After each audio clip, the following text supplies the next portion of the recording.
Hello, Year 12. Here's your next lesson from me on unseen crime extracts. So for Paper 2, Section A. So the aims of the session today are to introduce you to more key elements of crime writing, using a detailed list from the exam board.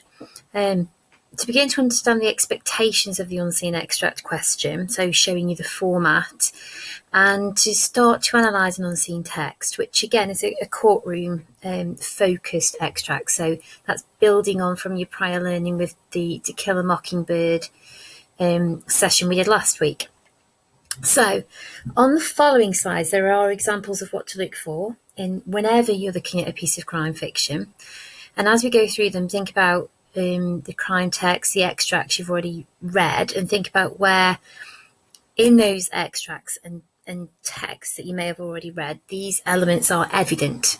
Where can we see them? What's becoming more and more familiar to you as you read more and more crime texts? So I'm not going to read these all out. It will make the video way too long. So pause it for yourselves and read through some of these elements of crime. We've got types, settings, the nature of the crime, whether it be murder, blackmail, whatever. The detection, the guilt, the criminal and their nemesis. So this idea of there being a typical detective hero, victims. This one here is quite important because these are elements that are used, that are common themes throughout all of the texts that we study. The structure, the plot, the language, how the context, so how writing is used to comment on society, and how then they affect their audiences and readers. So if you haven't paused it already, pause it and have a read through all of those and then complete this next task. So I want you to choose a minimum of 5 of those elements from the previous slide, and I want you to attribute these to texts you've read. So for example, one element is that the exam board expects you to show awareness of is that crime writing is used to comment on society and particular historical periods. So my example here is that this can be explored in relation to the cosy crime subgenre of Agatha Christie's time period, that we can find clear class distinction and hierarchy in this polite society. And then we've got these 2 main houses, these very wealthy residences occupied by the people in The Murder of Roger Ackroyd, which suggests the wealth and the upper classes at the time of writing. So choose 5 elements from the previous slide and think about some of the extracts that you've looked at with me. Think about The Murder of Roger Ackroyd, any other wider reading that you've done, and attribute 5 of those elements to some of the reading that you've done in the way I have. Okay, so you may have seen this before, but here is a list of subgenres of crime fiction. Again, I'm not going to read this out to you. You are perfectly capable of reading these to yourselves. But this is useful when looking at an unseen extract because you can conveniently put it into a subgenre. So crime fiction has many different subgenres. This is just quite a short list. But obviously the one that we've been looking at over that last lesson and this lesson is the courtroom. Okay, so the idea of the procedures related to the crime. We also know that there are going to be suspects, that they're going to be in the dark, details of the crime are going to be revealed, that there's going to be a court case, and there are often flashback techniques in courtroom dramas.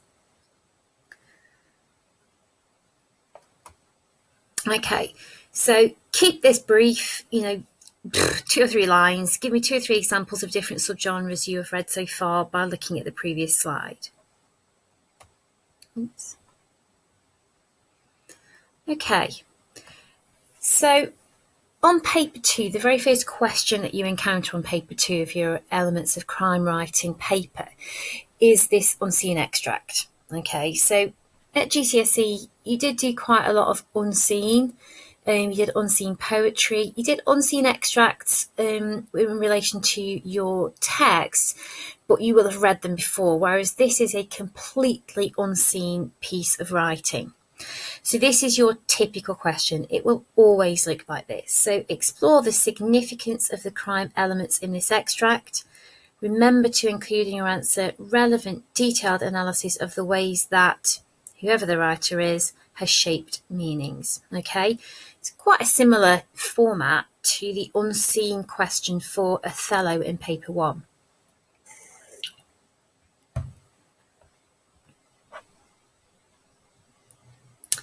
Okay, so you'll be given an introduction to the extract. So here is the introduction to the one that we're going to be looking at today. It's taken from the early part of Susan Hill's novel, which is important. It's important to know and remember as you are writing that it's taken from the early part of her novel, A Question of Identity, which was published in 2012, which again is important. I might need to check that actually. I think it might be 2002, not 2012, but it is 21st century. The witnesses have just given their evidence in a murder trial. So we know that this is courtroom. It places it immediately in courtroom with witnesses, murder trial. The accused, Alan Keyes, has pleaded not guilty. 2 crime reporters, Charlie Voigt and Rod Hawkins, are awaiting the verdict with every expectation of a conviction. So very much like the To Kill a Mockingbird extract that we looked at last week, you have got a courtroom where they are awaiting the verdict from the jury. Okay, so I want you to pause this here. I want you to read the extract, the whole extract to yourself, which was attached to the email, before I look at the next slides with you. And I also want you to just go back to slides 4 and 6 and start to use those slides to identify any elements of crime writing and to give it its subgenre, which is quite easy at this point. Okay, so let's have a look at this together then. Unfortunately, I can't write on my PowerPoint, so you just have to watch my cursor. I'm going to talk through some things. You might want to do some of your own annotation as I'm talking. So, beginning, the court was full to overflowing, the public benches packed. Charlie and Rod stood pressed against the doors, poised like greyhounds in the slips. Charlie and Rod are these court reporters, so we are seeing things from their perspective, actually. They focalise our view, and it almost gives it a journalistic feel as we are reading. You never get over it, Charlie thought. Your blood pressure went up with the tension and excitement. Better than any film, better than any book. There was just nothing to beat it, watching the drama of the court, eyes on the face of the accused when the word rang out. Guilty. The look of the relatives as they flushed with joy, relief, exhaustion, and then the tears. These were the final moments when he knew why he was in his job, every time. So you've got this paragraph here, which is this almost build-up of suspense, this excitement that is brought about by a courtroom, and the awareness that they are in a courtroom. There's one word sentence here with the word guilty and the excitement that brings about, and it gives him a rush. So he's this court reporter who has experience of, it sounds like, many courtroom situations. Alan Keyes, who's the accused, stood, face pale, eyes down, his police-minded impassive. Charlie's throat constricted suddenly as he looked at his hands on the rail. We've got a focus here, a language focus on the hands. Normal hands, nothing ugly, nothing out of the ordinary. Not a strangler's hands, whatever they were supposed to look like. So obviously we get the clue here as to what the accused has apparently done, that he has strangled somebody. But the absence of these very normal looking hands, and the absence of anything sinister, almost makes it appear that he may have done something wrong. But the hands resting on the rail, hands like his own, one beside the other resting on the rail, those hands had. Charlie did not think of himself as hard-boiled, but you did get accustomed. For nothing prepared you for the first time you saw the man in front of you. ordinary, innocent until proved guilty. However clear his guilt was, nothing prepared you for the sight of a man like Keyes, there in the flesh, a man who had strangled 3 elderly women. Nothing. He couldn't actually look at Keyes at all now. So there is something sinister about this perpetrator of the crime, about this murderer, or suspected murderer, that he has killed 3 elderly women. We're given the information about the victims here, but even though his hands are normal, they don't look like strangler's hands.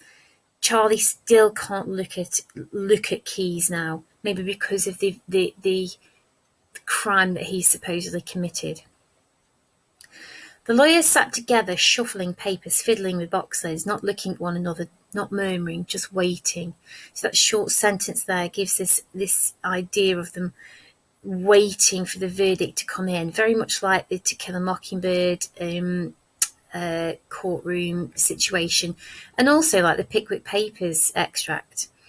And then the door opened and they were filing back, concentrating on taking their seats, faces showing the strain, or else blank and showing nothing at all. 7 women, 5 men. That places it very much in a modern era, the fact that the women outweigh the men on the jury, because in a 19th century text, or even 19th century text, it would have been made up of men, okay? Charlie was struck by the expression on the face of the first woman, young, with dark hair pulled tightly back, bright red scarf round her neck. She looked desperate to get out, desperate because she was afraid. So we've got another common theme here. We've got the theme of fear, which again is another element of crime writing. This juror is afraid of something. Desperate not to catch the eye of the man in the dock, the ordinary-looking man with the unremarkable hands who had strangled 3 old women. Charlie watched as she sat down and stared straight ahead of her, glazed, tired. What had she done to deserve the past 9 days, hearing appalling things, looking at terrible images? Being a citizen, nothing else. He'd often wondered how people like her coped when it had all been forgotten, but the images and the accounts wouldn't leave their heads. Once you knew something, you couldn't unknow it. His dad had tried to unknow what he'd learned about Hindley and Brady for years afterwards. So this gives it a time frame also. We know that it's going to be post-1960s after Hindley and Brady.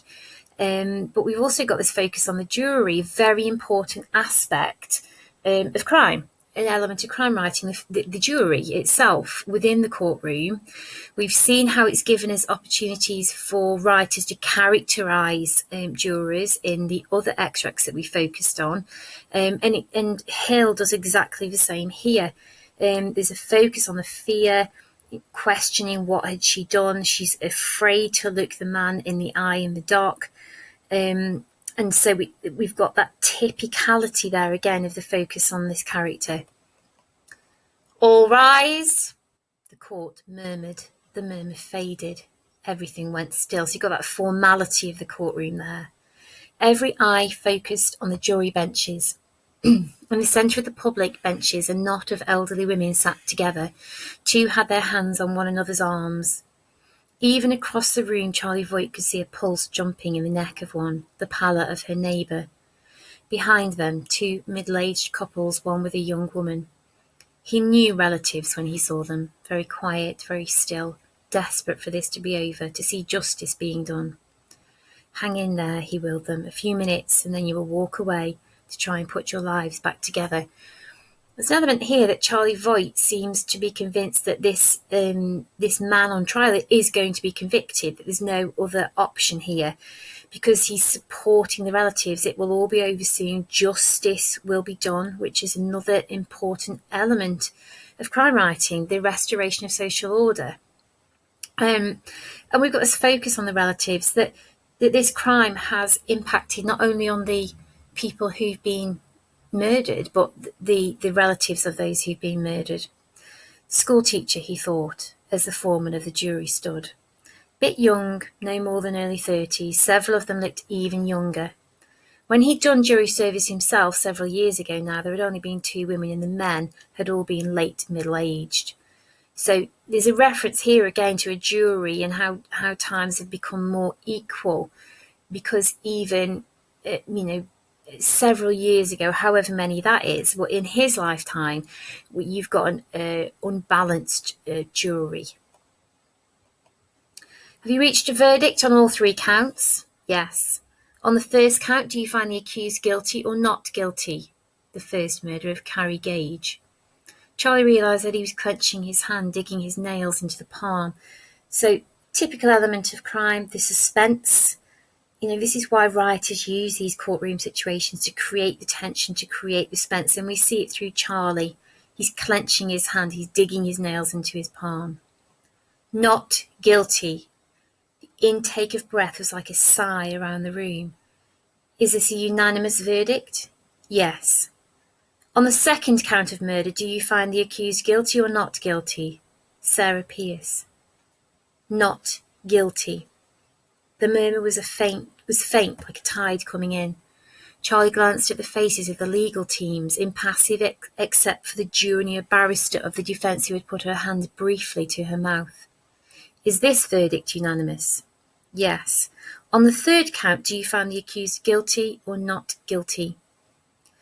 His Honour, Judge Palmer, was sitting very straight, hands out of sight, expression unreadable.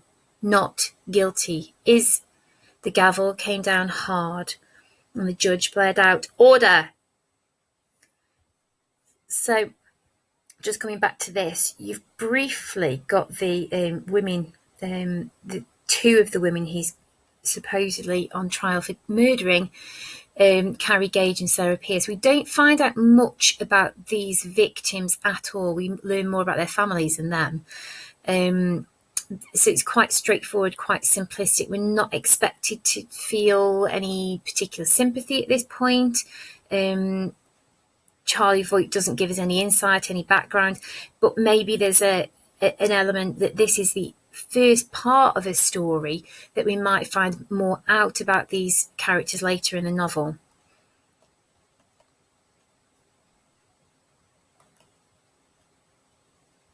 So, leaving it there, we're at the end of the extract there. We can see that there's a real sense of unrest, surprise, shock. But what we've got is the start of a novel here. It's the early part of a novel, as it tells us in the introduction at the beginning. So what we have to think about in this is the structure, the narrative structure. Is this novel going to go on and explore the killings, the real murderer? Are we going to find out that Keyes is actually the real murderer and why he's been found innocent? What's the impact on the families and so on? So the traditional crime novel would have a trial at the end. To Kill a Mockingbird has a trial at the end, as do many other novels, as the climax to the whole novel. Whereas Susan Hill, as a modern writer, has used the trial and the not guilty verdict at the beginning of her novel as a structural device, because then she will go on to explore this particular case. Okay, so what I'd like you to do, I've got here the a very basic, and this is all I'm expecting from you. It says here spend 5 minutes, 10 minutes. You can follow these, but this is the first time you've ever done this. And I just want you to start to write for me between 1 to 2 sides of A4, which follow this structure. Okay, so this is a structure called INSLS. Okay, INSLS. So you're going to spend the first part of your writing introducing what the extract contextually. Okay, what is it about? When is it written? When is it set? What might this tell us? And what might the expectations of the reader be? Then moving on to the narrative, who's telling the story, how, think of the perspective, think of the focus. What's a third person narrative, but we are looking through the eyes of Charlie Voigt here. Subgenre, so exploring that aspect of the courtroom genre for this particular one. The language, okay, so I want you to focus, as you did last week, on an aspect of some of the linguistic devices, maybe the legalese, maybe a juror, maybe the spectators, whatever you feel is the most suitable for you to focus on some language. And then finally, the structure.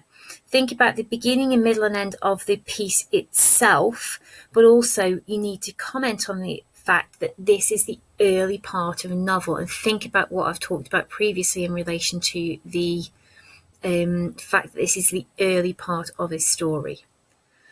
Okay, I'm not expecting this to be a completely finished, wonderful piece of writing. I just want you to have a go. It's the first time we've done this. And once you've had a go at this, send it through to me and I can mark it and give you some feedback, and we will build on this next week. Thank you.